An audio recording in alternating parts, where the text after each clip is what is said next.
How to replace the fresh air filter in your LG French door refrigerator. LG French door refrigerators contain a fresh air filter that helps remove odors. It is recommended that you change the air filter approximately every 6 months.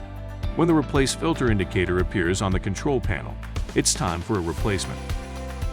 Locate the filter cover on the refrigerator's inside back wall. Depending on filter model, it will be either square or rectangular.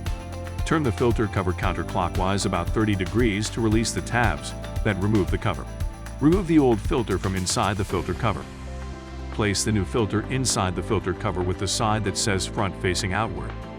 Align the tabs on the filter cover with the hooks on the refrigerator wall. Rotate the filter cover clockwise until the hooks engage and the cover locks in place.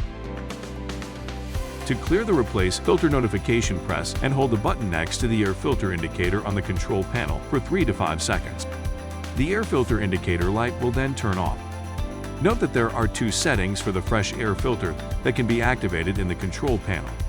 In auto mode, the filter will cycle on and off as needed.